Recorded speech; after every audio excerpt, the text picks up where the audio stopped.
जन्म भट्ट रचित तर्क संग्रह का विचार करते हुए अतिशय प्रमुख गुण ज्ञान गुण, उस ज्ञान गुण का हम विचार करने जा रहे हैं।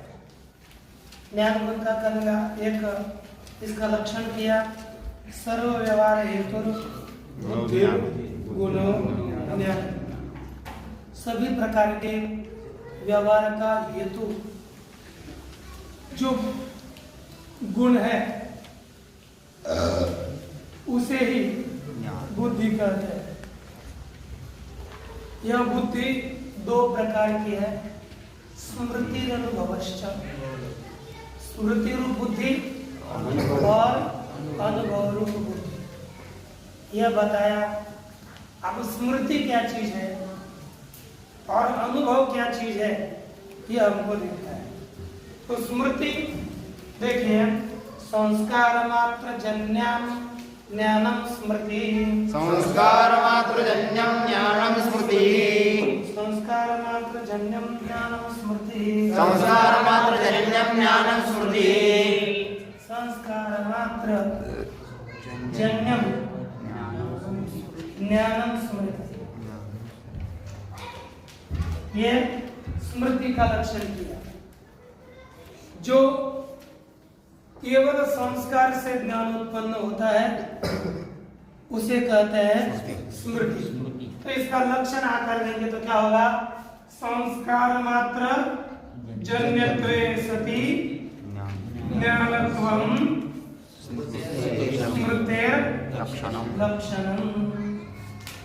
ठीक ना, संस्कार मात्र जन्यत्वे सति ज्ञानत्वं स्मृतेर लक्षणम, यह स्मृति का लक्षण होता है। अब यह स्मृति का इसका पदकृत्य हम करेंगे तो यदि केवल ज्ञानत्व इतना ही पद देंगे, क्या पद देंगे, ज्ञानत्व। तो ज्ञान दो प्रकार के हैं, एक अनुभव और स्मृति। तो स्मृति में भी ज्ञानत्व रहता है और अनुभव में भी ज्ञानत्व धर्म रहता है। तो हमने स्मृति का लक्षण किया, अब किस में अतिव्याप्ति होगी, अनुभव अतिव्याप्ति इसका। उस अनुभव में हुई अतिव्याप्ति का वारण करने के लिए हमको क्या पद देना पड़ा, संस्कार जन्यत्वम। क्या पद देना पड़ा, संस्कार जन्यत्वम।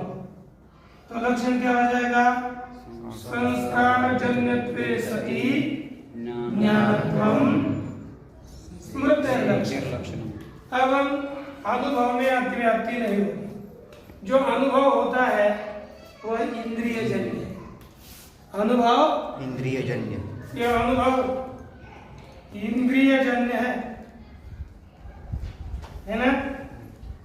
अनुभव में इंद्रिय जन्यत्व है, संस्कार जन्य नहीं।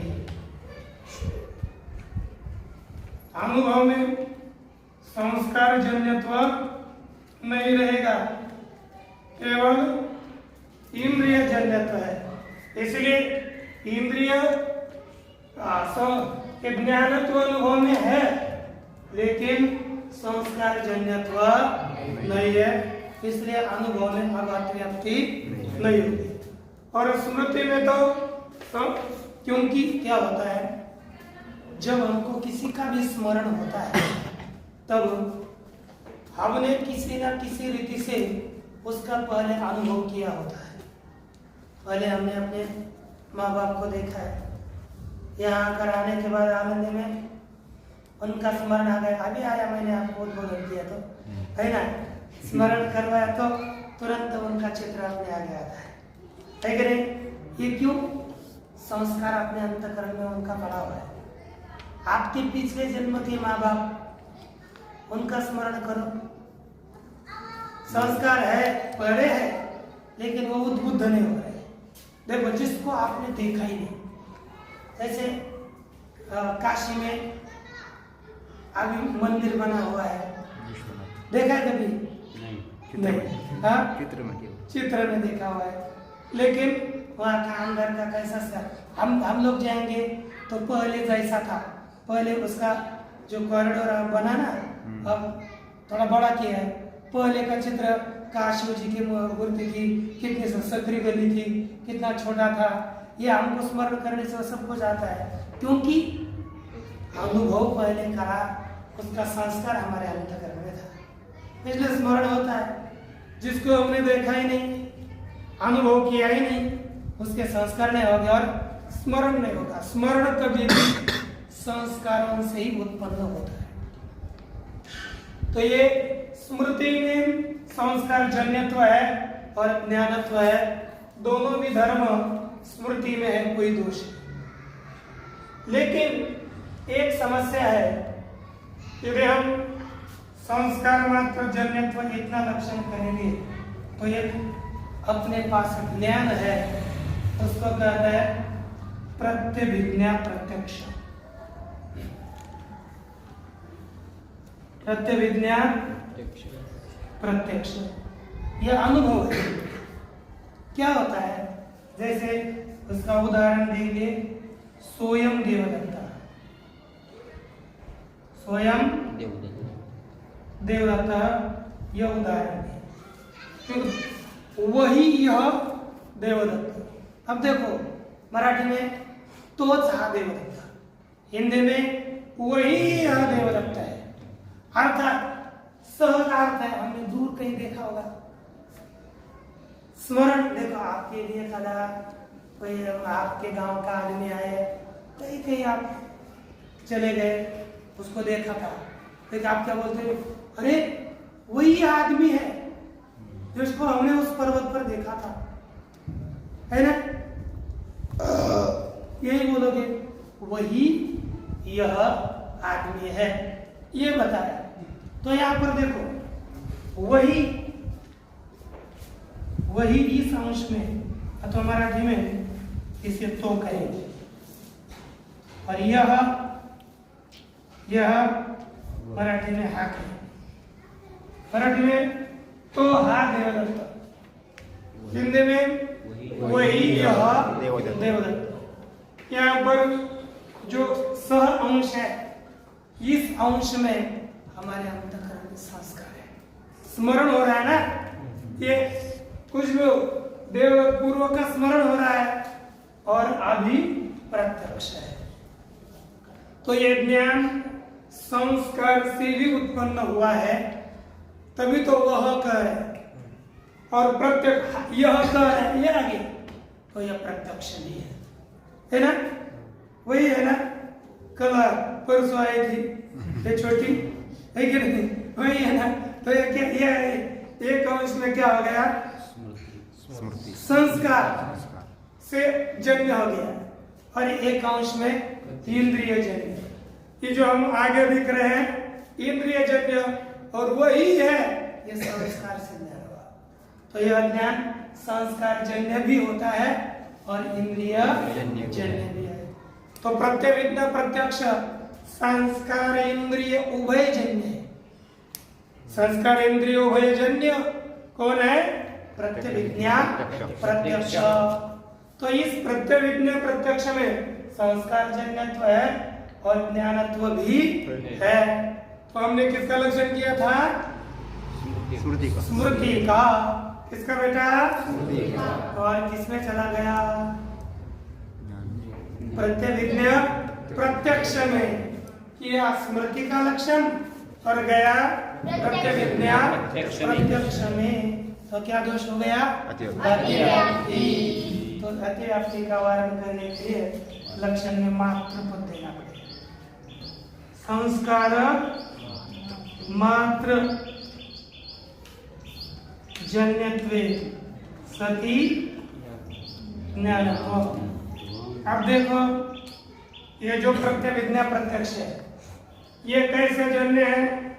ये संस्कार जन्य भी है और इंद्रिय जन्य भी। तो ये उभय जन्य है कि हमको स्मृति कैसी है जो केवल संस्कार से उत्पन्न होती है और ज्ञान है वही स्मृति है। यह प्रत्यभिज्ञा प्रत्यक्ष केवल संस्कार जन्य नहीं है, उसमें क्या साधन है? इंद्रिय जन्य भी। क्या है? इंद्रिय जन्य। इसलिए अब मात्र पद देने से प्रत्यभिज्ञा प्रत्यक्ष में अतिव्याप्ति नहीं होती। अच्छा, फिर बोलते हैं फिर संस्कार मात्र जन्यत्वम स्मृति लक्षण इतना ही करो, ज्ञानत्वम क्या देने की आवश्यकता है ना? संस्कार मात्र जन्यत्वम। तो देखो अब संस्कार मात्र जन्य अनुभव भी नहीं है, संस्कार मात्र जन्य प्रतिविज्ञा प्रत्यक्ष भी नहीं है। हाँ, तो दोनों में अतिव्याप्ति का कारण हो ही जाएगा। ज्ञान पद क्यों दिया? कितना दे दो? संस्कार मात्र जन्यत्वम।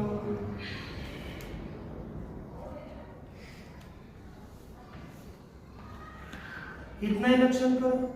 इतना लक्षण करने से भी अपना काम चल ही जाएगा। तो कहते महाराज सुनो, क्या होता है ना, एक बताओ, आपने कभी घड़ा देखा? वो फूटता है कभी?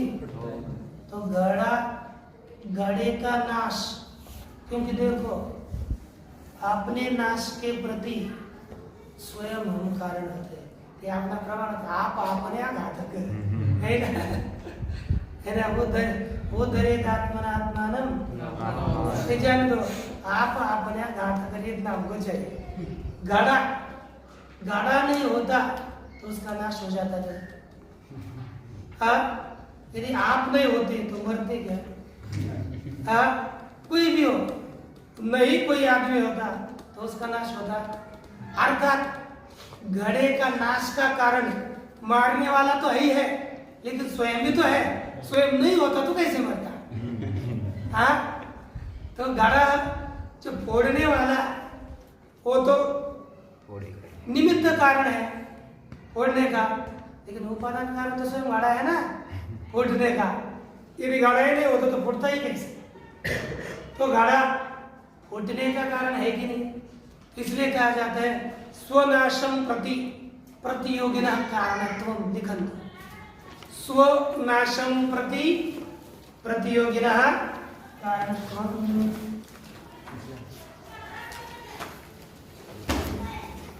फिर नाशम प्रति प्रतियोगिना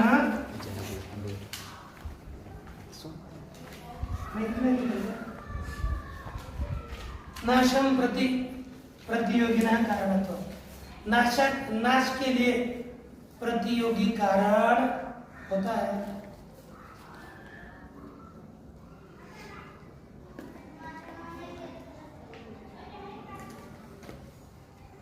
नाशम प्रति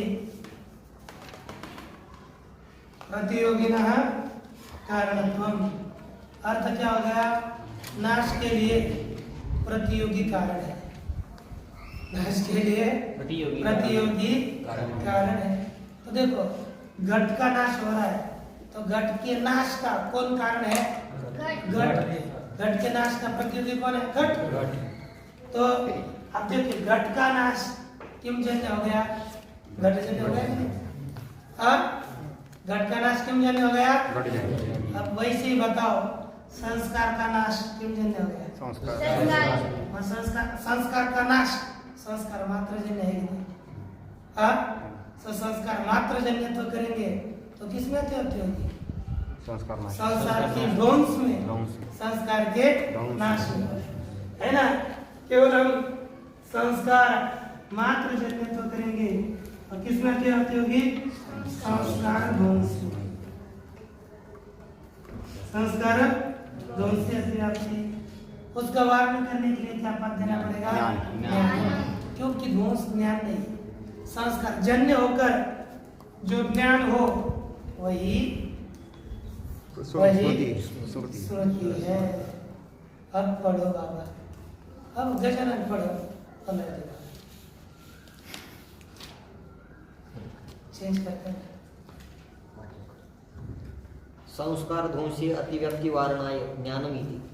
अब ये देखिए, पहले देखो हाँ, संस्कार मात्र जन्यत्वम, इतना ही लक्षण करेंगे। हमसे अंतिम में जो दिया संस्कार मात्र जन्यत्व, इतना लक्षण करेंगे तो संस्कार, क्योंकि क्यों संस्कार भी संस्कार मात्र जन्य है, उसे अत्याप्ति वारण करने के लिए क्या दिया? पर ज्ञानम पद दिया है।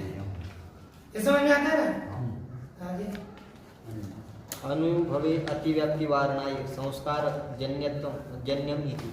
यदि केवल ज्ञानत्वम इतना ही पद लेंगे, प्रारंभ में दिया ना ज्ञानत्वम स्मृति लक्षणम, ऐसा लक्षण करेंगे तो अनुभव में अतिव्याप्ति होगी।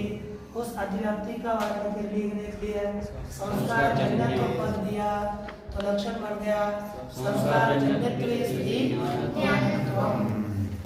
तब संस्कार, अब अनुभव में ज्ञानत्व तो है लेकिन संस्कार जन्यत्व नहीं है, इसलिए अतिव्याप्ति नहीं होगी। प्रतिविज्ञायाम अतिव्याप्ति वारणाय संस्कार मात्र जन्यत्वम विवक्षणीय। अब ये देखिए, यदि हम इतना लक्षण करने दें संस्कार जन्यत्वे सति ज्ञानत्वम, तो प्रतिविज्ञा प्रत्यक्ष में लक्षण जाता है कि नहीं? संस्कार जन्यत्व करेंगे तो प्रतिविज्ञा प्रत्यक्ष में अतिव्याप्ति होती, क्योंकि प्रतिविज्ञा प्रत्यक्ष संस्कार जन्य है और उसमें ज्ञानत्व धर्म भी रहता है, तो उसमें अतिव्याप्ति का वारण करने के लिए क्या पद देना पड़ा? मात्र। तो मात्र पद की विवक्षा करनी चाहिए। आगे हो गया? आगे दिख नहीं रहा। पर क्वचित तथैव पाठः, कहीं कहीं ऐसा ही पाठ है, जैसा लिखा है ना वैसा ही पाठ है, म्हणजे यानी मात्र पद दिया हुआ है। ये जो टीका पदकृत्य में लिखा कि मात्र पद की विवक्षा करनी चाहिए, अर्थात मूल में संस्कार मात्र जन्य, इसमें मात्र किसी पुस्तक में नहीं है। और क्वचित तथैव पाठ, यानी कई कई मात्र पद डालकर ही पाठ किया है, जैसे यहाँ पर आपने पुस्तकों में, यानी कई कई लिखा नहीं, मात्र नहीं लिखा, संस्कार जन्यम ज्ञानम स्मृति ऐसे मूल में, और कई कई तो मात्र डालकर उसका प्रयोग किया हुआ है। आगे न चैव सति असंभवः, न चैवम सति असंभवः, तस्य संस्कार जन्यत्वे सति इंद्रियार्थ सन्निकर्षात् जन्यार्थत्वात्।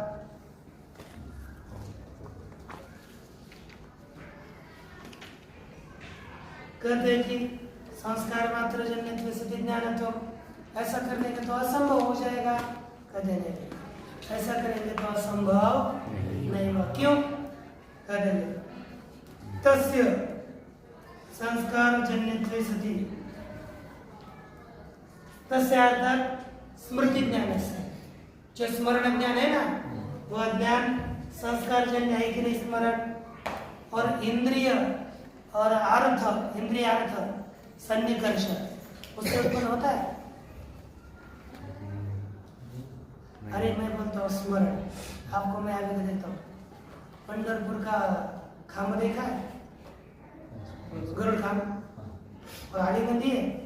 अच्छा, आपको स्मरण होगा कि नहीं? ये स्मरण कैसे हो गया आपको? केवल संस्कार से। इंद्रिय आपके नेत्र और वो वहाँ का खाम, उसका भी संयोग हो गया है? हो गया? मेरा तो यहाँ से इधर, आप उधर का नहीं दिख रहा, इसको पंढरपुर में दिखा दे है ना? हो गया। ये अर्थात इंद्रिय और संस्कार जन्य तो है, ये ज्ञान अभिस्मरण हुआ, तस्य अर्थ है तस्य स्मृति ज्ञानस्य, अर्थात जो स्मृति ज्ञान है वो संस्कार जन्य तो है ना? इंद्रियार्थ सन्निकर्ष जन्य नहीं है, इसलिए इसलिए संस्कार मात्र जन्य तो यह स्मृति ज्ञान में लक्षण जाता है। तस्य देखो, तस्य अर्थात स्मृति ज्ञानस्य संस्कार जन्यत्वे सति, है ना?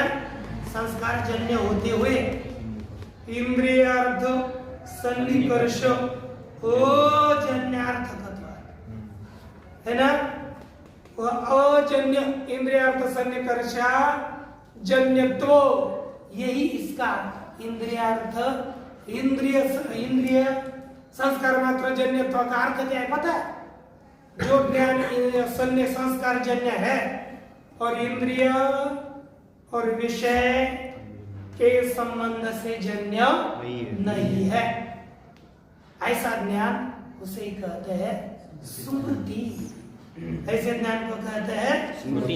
इसे स्मृति कहते हैं संस्कार जन्य जो संस्कार जन्य है और इंद्रियार्थ सन्निकर्ष जन्य नहीं है। ऐसे ज्ञान को ही कहते स्मृति कहते हैं। हैं। कोई मात्र पद का अर्थ हो गया है ना, अर्थात केवल संस्कार जन्य है, इंद्रिय जन्य नहीं, ऐसे ज्ञान को स्मृति कहते हैं। अब दूसरा भाग आ गया अनुभव। वह अनुभव तद भिन्नम ज्ञानम अनुभव। अब स्मृति से भिन्न ज्ञान अनुभव है, वह दो प्रकार का है। अब स्वतंत्र रीति से द्वितीय से अनुभव का विचार करें।